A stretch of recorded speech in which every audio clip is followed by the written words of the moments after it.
Shalom, praise the Lord. आप सभी को जय मसीह की। मैं परमेश्वर का धन्यवाद देता हूँ आज की सुबह दिखाने के लिए। एक और दिन परमेश्वर ने हम सबके जीवन में जोड़ दिया। हम परमेश्वर को कोटि कोटि धन्यवाद दें। गुड फ्राइडे, सैटरडे, फिर संडे, रेजरेक्शन डे, तीनों दिन में बिजी रहा बहुत, इसलिए मैं वीडियो नहीं बना पाया। और आज मैं एक बार फिर से नए सिरे से शुरू कर रहा हूँ और अब रेगुलर मैं आपके सामने आऊँगा। आज का संदेश जो है वो यीशु मसीह के जी उठने के बाद का समय है। कल हमने रिजरेक्शन डे बनाया, लोग उसको ईस्टर संडे भी कहते हैं, लेकिन उसकी कहानी अलग है, लेकिन उस पर मैं नहीं जाऊँगा। हम आज हम ये देखेंगे कि यीशु मसीह जब जी उठे उसके बाद यीशु मसीह ने 4 महत्वपूर्ण काम किए। वो क्या काम थे? तो उन कामों को जानने के लिए आपको पूरा संदेश सुनना पड़ेगा। छोटा सा संदेश है, 4 बातें मैं आपको बताऊंगा जो यीशु मसीह ने जी उठने के बाद की। चारों बातें बाइबल से हैं, अलग से कुछ नहीं है। तो ये बहुत महत्वपूर्ण संदेश है मेरे और आपके लिए। हमें इस बात को जानने की ज़रूरत है कि जब यीशु मसीह जी उठे तो यीशु मसीह ने कौन से ऐसे महत्वपूर्ण काम किए जो हमें याद रखने चाहिए। तो इस पूरे संदेश को पूरा सुनिए और इसे शेयर कीजिए ताकि बहुत से लोगों तक ये बात पहुंचे और बहुत से लोग इस सच्चाई को जाने। क्योंकि ये जो प्लेटफॉर्म है जहाँ पर आपने अभी ये वीडियो देखना शुरू किया है, यहाँ पर जिद है सच को फैलाने की। और आपने देखना शुरू किया मेरा यूट्यूब चैनल जिसका नाम है ब्रदर राजमैसी। मैं आपसे निवेदन करता हूँ मेरे इस चैनल को सब्सक्राइब करें, बेल आइकन को दबाएं ताकि नोटिफिकेशन आपके पास पहुंचे।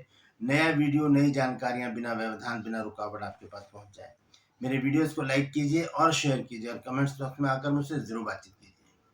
और अगर आप हमारे बाइबल कॉलेज से BTH कोर्स करना चाहते हैं तो मुझे इस नंबर पर आप मुझे व्हाट्सअप मैसेज कीजिए। कॉल मत कीजिएगा, व्हाट्सअप मैसेज कीजिए और लिखिए कि मुझे आपके संस्थान से BTH कोर्स करना है। पूरी जानकारी उसी समय आपको मिल जाएगी। Praise the Lord. आइए छोटी सी प्रार्थना करते हैं, उसके बाद आज के वचन में चलेंगे।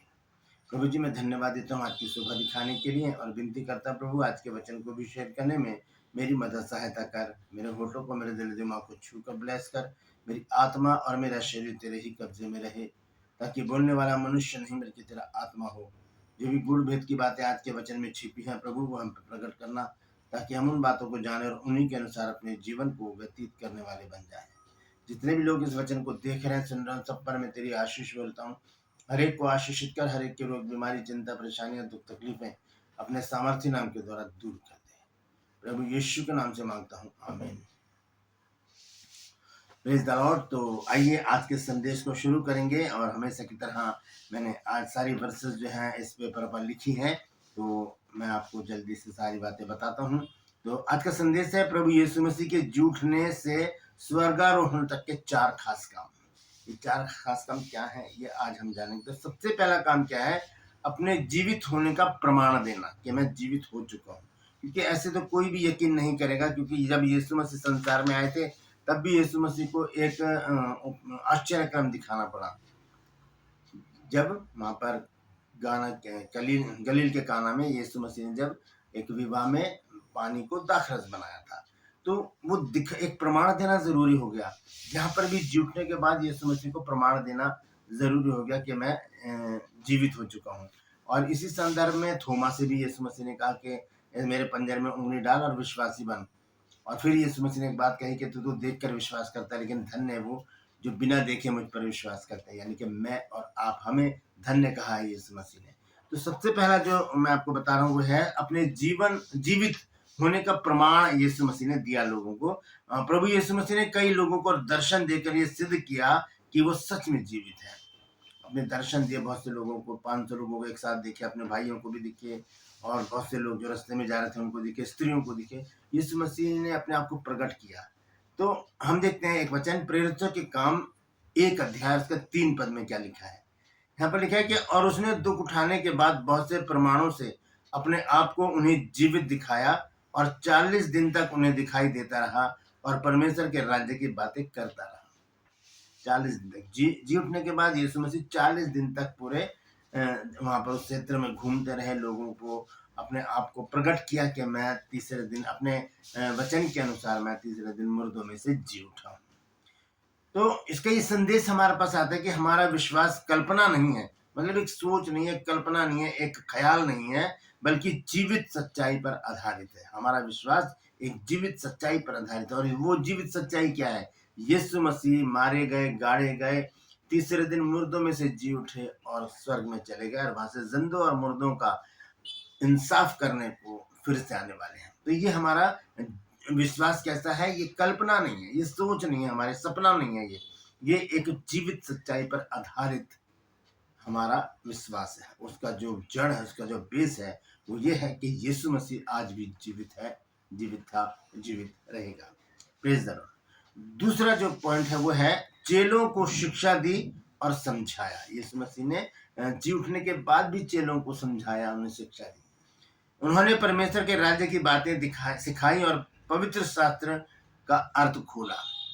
यीशु मसीह ने चेलों को अपने परमेश्वर के राज्य की बातें सिखाई, बताई उनको, और क्या किया? पवित्र शास्त्र के जो अर्थ थे, बाइबल के जो अर्थ थे, वो गहरे गहरे अर्थ यीशु मसीह ने चेलों को बताए। उसके संदर्भ में एक वचन मैं आपको बताना चाहता हूँ। लूका रचित सुसमाचार 24 अध्याय उसका 44 पद। ल्यूक चैप्टर 24 वर्स 44 यहाँ लिखा, फिर उसने उनसे कहा, ये मेरी वे बातें हैं जो मैंने तुम्हारे साथ रहते हुए तुमसे कही थी, कि अवश्य है कि जितनी बातें मूसा की व्यवस्था और भविष्यवक्ताओं और भजनों की पुस्तकों में मेरे विषय में लिखी हैं, वो सब पूरी हों। ये वो बातें हैं यीशु मसीह ने बताई, जो यीशु मसीह के विषय में पहले से ही लिखी हुई है। 3 जगह बताई यीशु मसीह ने, एक तो मूसा की व्यवस्था, दूसरा भविष्यवक्ताओं की पुस्तकें, और तीसरा भजन संहिता की पुस्तकें। तो हम जानते हैं मूसा की पुस्तक में, मूसा की जो व्यवस्था, उसमें यीशु मसीह का जिक्र है। जब हम व्यवस्था विवरण 18 के 18 पढ़ते हैं, और बहुत सारी वचन हैं पुराने नियम में जो हमें बताते हैं कि यीशु मसीह के बारे में ये एक भविष्यवाणी है। यशायाह भी हो गया, मलाकी हो गया, और भी बहुत सारी पुस्तकें, जकरिया में भी है। और हाँ, दूसरी चीज है भविष्यवक्ताओं की पुस्तकें, छोटे भविष्यवक्ताओं की जो पुस्तकें हैं, जब हम पढ़ते हैं भजन संहिता के बाद, उनमें भी यीशु मसीह का जिक्र है। और सबसे बड़ी बात क्या है? भजन संहिता में 3 बातें लिखी गई हैं। एक तो शैतान की हार, यीशु मसीह की पीड़ा, और यीशु मसीह की विजय। ये तीनों बातें उसमें अगर हम गहराई से पढ़ेंगे तो तीनों बातें हमें उसमें नजर आएंगी। तो प्रभु आज भी हमें अपने वचन के द्वारा समझ देते हैं। अपने वचन के द्वारा प्रभु हमें वचन को समझने की समझ प्रभु यीशु मसीह हमको देते हैं। ये दूसरा पॉइंट है। तीसरा है चेलों को महान आज्ञा दी। ये बहुत बड़ी आज्ञा यीशु मसीह ने जी उठने के बाद दी। जी उठने से पहले तो बहुत सारी आज्ञाएं थी यीशु मसीह की, 300 के करीब थी, 300 से ज्यादा। उसके बाद जब यीशु मसीह जी उठे और तिबरियस झील पर अपने आप को चेलों पर प्रकट किया, फिर उसके बाद यीशु मसीह ने उनको एक आज्ञा दी। वो कौन सी आज्ञा है? हम देखेंगे मत्ती रचित सुसमाचार 28 अध्याय के 19 और 20 पद में। मैथ्यू चैप्टर 28 वर्स 19 एंड 20 देखिए, लिखा है, इसलिए तुम जाकर सब जातियों के लोगों को चेला बनाओ और उन्हें पिता और पुत्र और पवित्र आत्मा के नाम से बपतिस्मा दो, और उन्हें सब बातें जो मैंने तुम्हें आज्ञा दी हैं मानना सिखाओ, और देखो मैं जगत के अंत तक सदैव तुम्हारे संग हूँ। ये आज्ञा है यीशु मसीह की, एक पावरफुल आज्ञा, एक ऐसी आज्ञा जो आज भी हमारे लिए बहुत महत्वपूर्ण है। हमें इस आज्ञा को मानते हुए, इस आज्ञा का पालन करते हुए इसी तरह से प्रभु के काम में लगे रहना है। हम सबका कर्तव्य है कि हम प्रभु यीशु मसीह का संदेश दूसरों तक पहुंचाए। जो हमारे पास जो परमेश्वर का ये संदेश है, ये सच्चाई की बातें जो है हमारे पास, वो हमें पूरे संसार में फैलाने की जरूरत है, क्योंकि ये आज्ञा है यीशु मसीह की। मत्ती 28 के 19 और 20 पद में। और फिर आखिर में यीशु मसीह वहां पर ये भी कहते हैं कि मैं जगत के अंत तक सदैव तुम्हारे साथ हूँ। तो कहता है यीशु मसीह तो वो है, हमारे साथ है, वो हमसे अलग नहीं है। बस पुकारना है उसको, वो तुरंत प्रकट हो जाएगा। और देखेंगे हम चौथा और आखिरी पॉइंट, वो है पवित्र आत्मा का वायदा। पवित्र आत्मा दिए जाने का वायदा यीशु मसीह ने किया। प्रभु यीशु मसीह की प्रभु यीशु मसीह ने कहा कि पवित्र आत्मा आएगा और तुम्हें सामर्थ्य देगा। ये यीशु मसीह का एक वायदा था जी उठने के बाद। इसको कहाँ लिखा गया है? प्रेरितों के काम की पुस्तक में हम इसको पढ़ते हैं, 1 अध्याय उसके 8 पद में लिखा है, परंतु जब पवित्र आत्मा तुम पर आएगा तब तुम सामर्थ पाओगे, और यरूशलेम और सारी यहूदिया और सामरिया में और पृथ्वी के छोर तक मेरे गवाह होगे। ये वो वायदा है यीशु मसीह का, जो यीशु मसीह ने पूरा किया। और हम आज जानते हैं कि पवित्र आत्मा हमेशा हमारे साथ रहता है। तो इससे ये संदेश मिलता है कि हम अकेले नहीं हैं। परमेश्वर की शक्ति, परमेश्वर की आत्मा, यानी कि परमेश्वर का आत्मा, पवित्र आत्मा हर समय हर पल हमारे साथ है। तो यीशु मसीह के ये चारों बातें बहुत महत्वपूर्ण बातें हैं जी उठने के बाद की। पहली बात क्या है? अपने आप को जीवित होने का प्रमाण देना। दूसरी बात, चेलों को शिक्षा दी और समझाया। और तीसरा बात है, चेलों को महान आज्ञा दी, मत्ती 28 की 19 और 20। और चौथी और आखिरी बात है, पवित्र आत्मा का जो वायदा यीशु मसीह ने किया था उसे पूरा किया प्रेरितों के काम 2 अध्याय में आकर।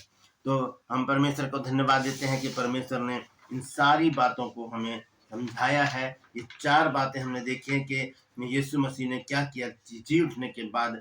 4 काम हमारे 4 महत्वपूर्ण बातें हमें बताई हैं। जी उठने के बाद प्रभु यीशु मसीह ने हमें विश्वास, ज्ञान, उद्देश्य और सामर्थ, ये 4 अनमोल आशीषें प्रभु यीशु मसीह ने हमको दी। ज्यादा हो सकती है लेकिन मैंने 4 ही निकाली। अगर आपको ऐसी कोई आशीष मिलती है, ऐसा कोई वचन मिलता है जो यीशु मसीह ने जी उठने के बाद कहा, उसे कमेंट्स में जरूर लिखिए और अपने हाथों को उठाकर कहिए और कमेंट्स में भी लिखिए कि यीशु मसीह जीवित था, यीशु मसीह जीवित है और यीशु मसीह जीवित रहेगा। क्योंकि कल, आज और कल यीशु मसीह एक सा है, वो बदलता नहीं है। Praise the Lord. परमेश्वर इन वचनों के द्वारा हम सबको आशीष दे। यदि आज आपने कुछ नया सीखा है तो कमेंट्स में जरूर लिखिए और इस वचन को शेयर कीजिए ताकि और भी लोग इन बातों को जान सकें। मैं आपसे निवेदन करता हूँ, यदि अभी तक आपने मेरे चैनल को सब्सक्राइब नहीं किया तो अभी सब्सक्राइब कर लीजिए, बेल आइकन को दबाइए ताकि नोटिफिकेशन आपके पास पहुंचे, नया वीडियो, नई जानकारी बिना व्यवधान, बिना रुकावट आपके पास पहुंच जाए। मेरे वीडियोस को लाइक कीजिए और शेयर कीजिए और कमेंट्स बॉक्स में आकर मुझसे जरूर बातचीत कीजिए। Praise the Lord. True plus में आज का सवाल है, आपको बताना है कि प्रभु यीशु मसीह ने अपने आप को चेलों पर कहां प्रकट किया। जानते हैं तो कमेंट्स में लिख दीजिए, नहीं तो डिस्क्रिप्शन में आपके सवाल का जवाब मिल जाएगा। आज के लिए बस इतना ही। फिर मिलूंगा एक नए संदेश के साथ, एक नया वीडियो लेकर। तब तक के लिए मुझे इजाजत दीजिए, लेकिन अपना और अपनों का ख्याल रखिए और याद रखिए कि यीशु मसीह जीवित था, जीवित है और जीवित रहेगा। Praise the Lord. परमेश्वर आप सबको आशीषित करे।